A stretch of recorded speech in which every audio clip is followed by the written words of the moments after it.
Baiklah, Assalamualaikum warahmatullahi wabarakatuh. Perkenalkan, nama saya Sulaiman Alfan Riyadi Rambe, NPM 2208260011. Jadi pada kesempatan kali ini saya akan menjelaskan tentang skizofrenia. Namun sebelum memulai ke penjelasan, kita membaca doa pembuka majelis terlebih dahulu. Bismillahirrahmanirrahim. Asyhadu an la ilaha illallah wa asyhadu anna Muhammadar Rasulullah. Raditu billahi robba wa bil islami dina wa bi Muhammadin nabiyya wa rasulah. Rabbi zidni ilma warzuqni fahma wa amalan solihah. Baiklah, kita lanjut ke penjelasan skizofrenia.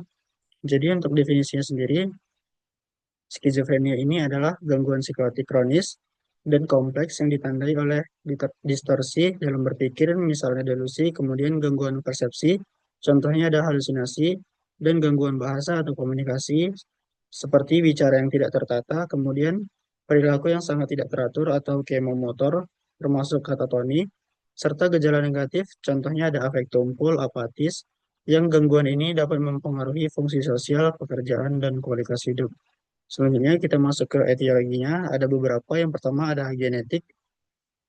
Nah, jadi genetik ini hereditas yang meningkatkan risiko. Contohnya ada poligenik.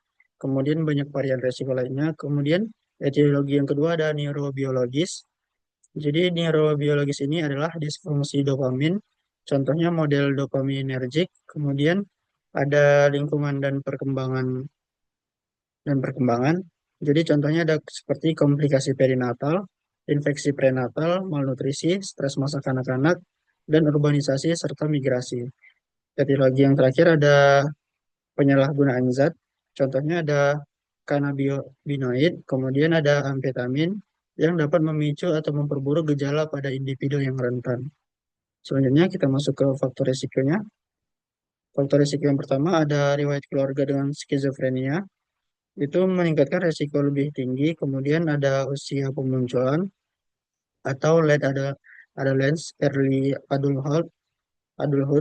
Kemudian ada paparan perinatal, contohnya ada seperti hipoksia, kemudian infeksi ataupun komplikasi kelahiran. Selanjutnya ada konsumsi ganja atau THC yang kuat di masa remaja serta penggunaan amfetamin atau halusinogen. Serta faktor risiko yang terakhir ada stres berat hidup, urbanisasi, dan isolasi sosial. Untuk gejala klinisnya, yang pertama ada gejala positif. Jadi gejala positif ini terdiri dari delusi atau persekusi, halusinasi, atau sering auditif, dan bicara yang tidak teratur, dan serta perilaku yang kacau. Yang kedua ada gejala negatif, seperti afek tumpul, alagia atau bicara yang sedikit, kemudian avolition, atau motivasi yang berkurang, dan anhedonia sosial. Yang ketiga ada gangguan kognitif, contohnya seperti defisit perhatian, memori kerja, fungsi eksekutif. Yang keempat ada gejala afektif atau konkomitan. Jadi contohnya itu seperti depresi atau mood yang labil pada beberapa pasien. Gejala umumnya berfluktuasi dalam fase prodromal sehingga menjadi aktif dan menyebabkan residual. Selanjutnya kita masuk ke kriteria diagnosis. Yang pertama menurut DSM-5. Jadi menurut DSM-5 di sini yang pertama, bila dua atau lebih dari gejala berikut masing-masing selama waktu yang signifikan selama 1 bulan atau kurang jika berhasil diobati. Yang pertama, gejalanya ada delusi, selanjutnya halusinasi, ada pembicaraan tidak teratur atau disorganized speech, kemudian perilaku sangat tidak teratur atau katatonik, kemudian gejala negatif, contohnya ada afek datar dan avolition.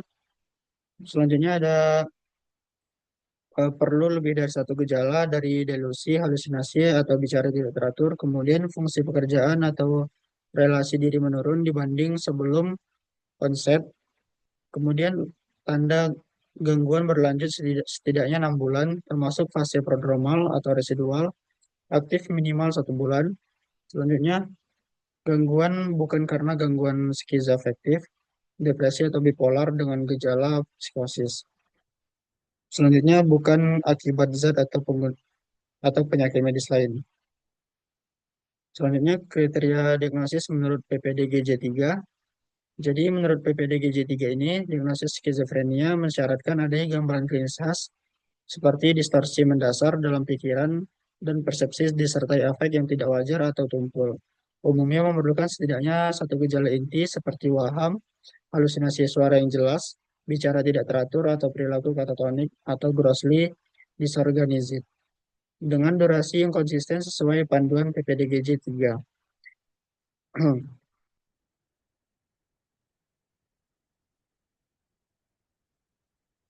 Untuk subtipe atau klasifikasinya, yang pertama ada skizofrenia paranoid, kemudian skizofrenia herbefrenik, kemudian yang ketiga ada skizofrenia katatonik, yang keempat ada skizofrenia residual, yang kelima ada depresi pasca skizofrenia.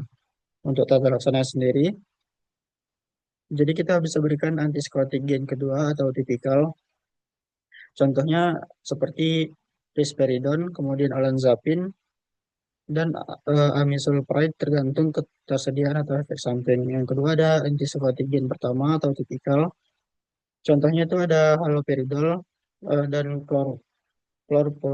chlorpromazine yang masih dipakai terutama untuk kontrol akut. Yang ketiga ada clozapine, yaitu obat pilihan untuk treatment resisten skizofrenia atau TRS, tidak responsif terhadap lebih dari dua antipsikotik yang adekuat. Yang keempat ada manajemen efek samping untuk antikolinergik, untuk ekstrapiramidal, serta untuk gangguan metabolik, seperti monitor berat, gula, dan lipid. Yang kelima, jika akut atau agresif, obat depot, kombinasi obat, atau perawatan rumah sakit singkat dapat diperlukan. Mungkin itu saja untuk penjelasan skizofrenia dari saya. Berikut referensi yang saya gunakan. Yang pertama Tandos, ada Tandon R. et al. The Schizophrenia Syndrome, circa 2024.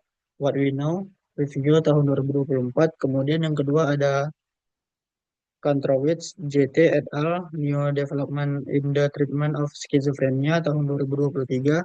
Review mekanisme obat baru dan manajemen. Selanjutnya ada Anwar A. et al. Comprehensive Review on Schizophrenia atau Springer tahun 2025, tinjauan terkini etiopatofisiologi dan epidemiologi. Mungkin itu saja yang dapat saya sampaikan, kurang lebihnya saya mohon maaf. Saya ucapkan terima kasih kepada FK UNSU. Saya tutup dengan menutup doa penutup majelis. Subhanakallahumma wa bihamdika asyhadu an la ilaha illa anta astaghfiruka wa atubu ilaik. Assalamualaikum warahmatullahi wabarakatuh.